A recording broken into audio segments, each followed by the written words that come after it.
नमस्कार, सत श्री अकाल, जय हिंद। Welcome to insightful knowledge. मैं हूं कमांडर संदीप तैमल। आजकल जिस तरह से आपने देखा होगा ईरान वॉर और उसके पहले यूक्रेन रशिया की जो वॉर थी, उस पे बहुत ज्यादा बातचीत की गई थी फिफ्थ जनरेशन एयरक्राफ्ट की और मॉडर्न वे ऑफ फाइटिंग। तो बहुत लोगों ने ये मेरे से पूछा और बार बार पूछते रहते हैं, ट्विटर पे भी पूछते रहते हैं, और जो दूसरे मेरे जिस तरह से वेबसाइट है या और डायरेक्टली कनेक्टेड है वहां पूछते रहते हैं। तो मैंने सोचा क्यों ना आप लोगों को एक छोटा सा पैकेज दिया जाए जिसमें बातचीत की जाए कि ये फिफ्थ और सिक्स जनरेशन फाइटर जेट्स हैं क्या। Before we jump into it कि फिफ्थ और सिक्स जनरेशन क्या है, आप लोग सोचेंगे कि भाई first to fourth generation aircraft भी क्या है। तो एक छोटा सा ओवरव्यू दे देता हूं मैं फर्स्ट जनरेशन से लेकर फोर्थ जनरेशन एयरक्राफ्ट के ऊपर, और उसके बाद आपको इन डिटेल में बताऊंगा कि फिफ्थ और सिक्स जनरेशन एयरक्राफ्ट क्या है और हमें क्यों चाहिए। तो जो फर्स्ट जनरेशन एयरक्राफ्ट थे वो 1945 टू 1955, जब जो प्रोपेलर एयरक्राफ्ट से शिफ्ट हो रहा था पूरा एक जेट एयरक्राफ्ट की तरफ। तो अगर फर्स्ट जनरेशन एयरक्राफ्ट का एग्जांपल लेंगे तो उसमें F-15 आ जाते हैं, और जो F-86 सेबर या मी 262 एयरक्राफ्ट है, ये सब आ जाते हैं। सेकंड जनरेशन एयरक्राफ्ट जो है वो 1950 टू 1960 के बीच में है। अब इसमें जो था वो स्पीड इंक्रीज होने लगी। पहले आपने जेट इंजन पे गए थे, अब ये सुपरसोनिक स्पीड की तरफ जाने लग गए, उस पे रेडार आ गए। इसका मतलब उनके सेंसर्स जो थे इंप्रूव होने लगे और रेडार ट्रैकिंग करने लगे। फिर हीट सीकिंग मिसाइल्स इनके ऊपर आ गई, जो कि अटैक में काफी ज्यादा सक्षम करने लगी इन जहाजों। इस मिग 21 जो भारत में बहुत ही प्रचलित रहा है और बहुत ही विख्यात रहा है। फिर F-104 या मिराज 3 जैसे एयरक्राफ्ट। फिर थर्ड जनरेशन आ जाती है जो कि 1960 टू 1970 के बीच में थी। इसमें जो आजकल बहुत ज्यादा बात होती है उसकी शुरुआत हुई थी, वो थी BVR मिसाइल्स या बियॉन्ड विजुअल रेंज, जिसको आप देख नहीं सकते हैं उसको कहते हैं beyond visual range. WVR is with in visual range. तो ये वाले जहाज आ गए, इसके ऊपर जो मिसाइल्स आ गई इंप्रूव हो गई, इनकी मैन्योरेबिलिटी। इसके पहले जहाज जो थे बहुत ज्यादा मैन्योवर नहीं कर पाते थे, ये अब सक्षम होने लगे, मैन्योवर करने लगे।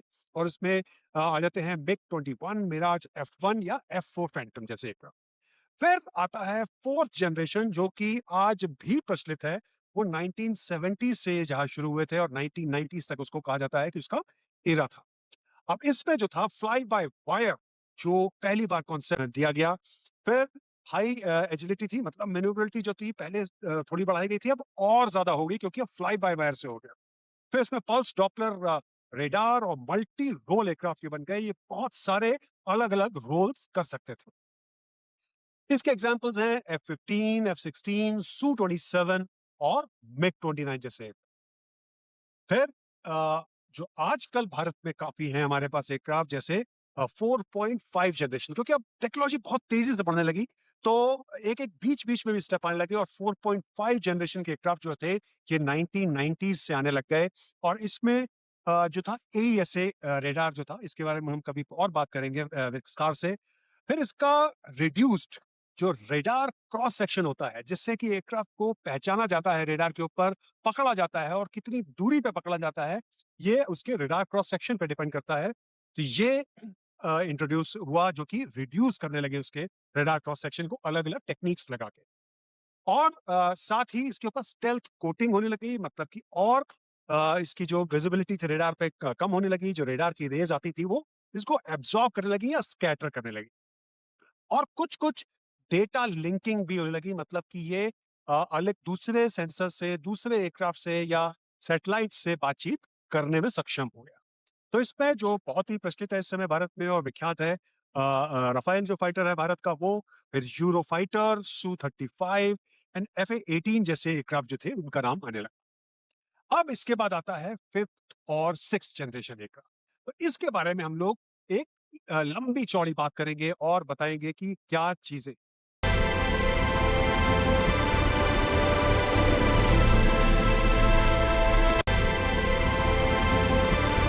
तो क्योंकि बातचीत बहुत ज्यादा हो रही है सिक्स जनरेशन के ऊपर, और भारत के जो चीफ ऑफ डिफेंस स्टाफ हैं उन्होंने इसके बारे में बात की है, भारत के जो वायुसेना चीफ हैं उन्होंने इसके बारे में बात की है। तो लेट्स सी, पहले हम बात करते हैं फिफ्थ जनरेशन के बारे में। और फिफ्थ जनरेशन जो है, क्योंकि सिक्स जनरेशन को समझने के लिए फिफ्थ जनरेशन को समझना जरूरी है। तो ये बहुत ज्यादा स्टेल्थ। पहले क्या हो रहा था, उसका रेडार क्रॉस सेक्शन कम किया जा रहा था, उसमें शेप चेंज करके। लेकिन अब ऑल एस्पेक्ट्स ऑफ उसका जो एयरक्राफ्ट जो था, उनको चेंज किया जा रहा था, तो इसको बहुत ज्यादा स्टेल्थी बनाया जा रहा था। फिर सेंसर फ्यूजन ये शुरू हो गया। What is sensor fusion? मतलब कि आपने रेडार की पिक्चर ली, जो इंफ्रारेड पिक्चर आ रही है उसको लिया, इलेक्ट्रॉनिक वॉरफेयर का जो पूरा ये सबको मिला के एक कंबाइंड पिक्चर पायलट को दिखाई, उसको अलग अलग जगहों पे देख देख के और अलग अलग पिक्चर्स को समझ के फिर अपने दिमाग में बैठाने की जरूरत नहीं थी। वो एक कंबाइंड पिक्चर थी, उसको कहते हैं सेंसर फ्यूजन। तो जैसे F-35, F-22, फिर लोअर जो फिफ्थ जनरेशन के एयरक्राफ्ट हैं, जैसे J-20 या Su-57, ये सब है। उनकी लिमिट है, ऐसा कुछ नहीं है। जिस तरह से आपने अगर ईरान वॉर को ध्यान दिया हो, तो वहां पे एक F-35 जो है वो क्षतिग्रस्त हुआ है, ये जाके वापस लैंड कर गया है, लेकिन इसको कुछ क्षति पहुंची है वहां। तो ये नहीं है कि ये इनविंसिबल हो गए, ये इनको मारा नहीं जा सकता है, नहीं। इनको ट्रैक किया जा सकता है, अलग अलग टेक्निक्स होती है, उसके बारे में हम कभी आगे बात करें।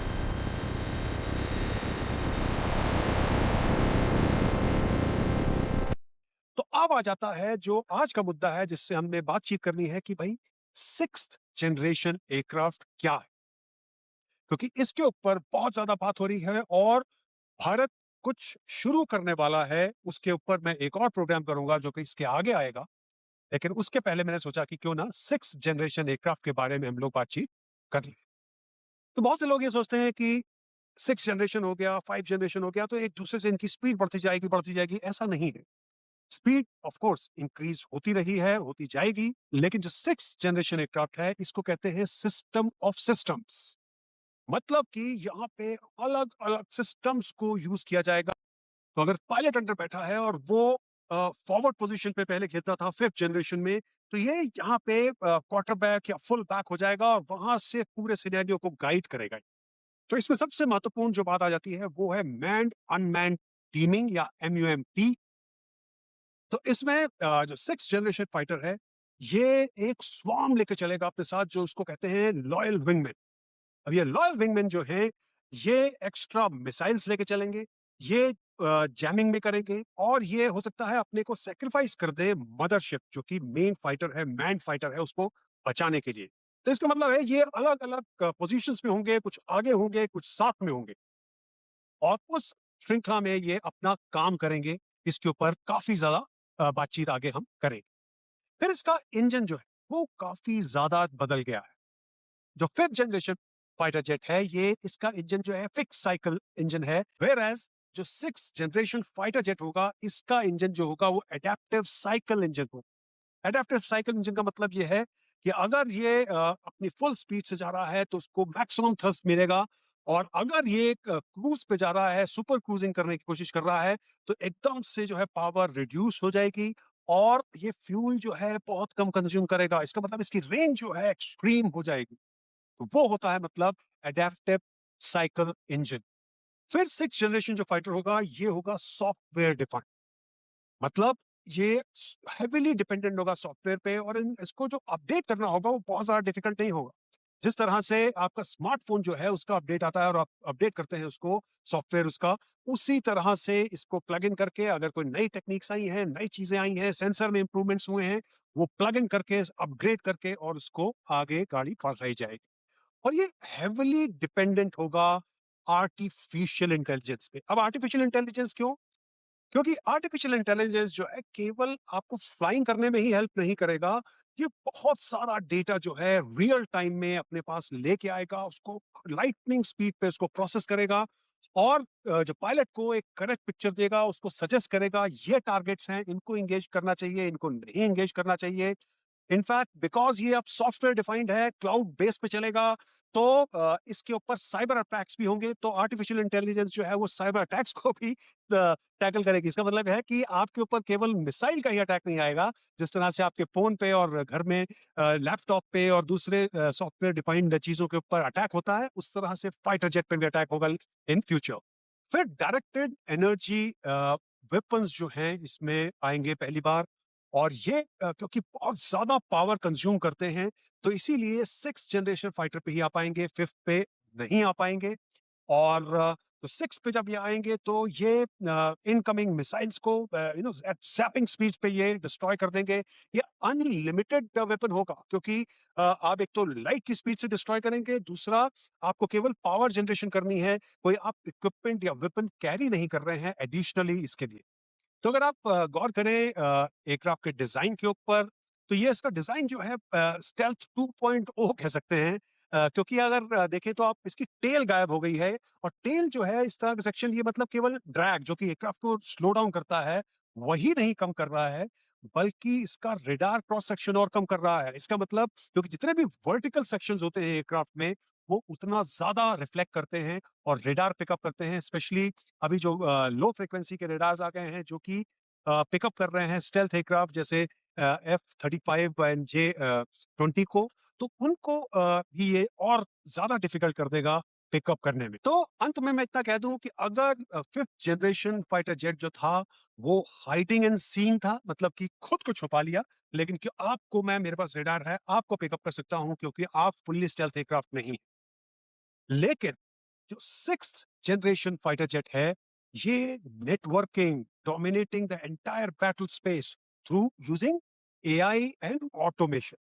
तो ये एक सुपर कंप्यूटर है जो कि इस समय वायुयान की तरह फ्लाइंग कर रहा है। इसको यही डिफाइन कर सकता है एक 6th जनरेशन फाइटर जेट। तो आज इतना ही और अगली बार बात करेंगे हम लोग कि ये 6th जनरेशन फाइटर जेट की जो बात हो रही है उसमें भारत के क्या ऑप्शंस हैं और भारत उस तरफ कहां बढ़ रहा है। Thank you so much. नमस्कार, सत श्री अकाल, जय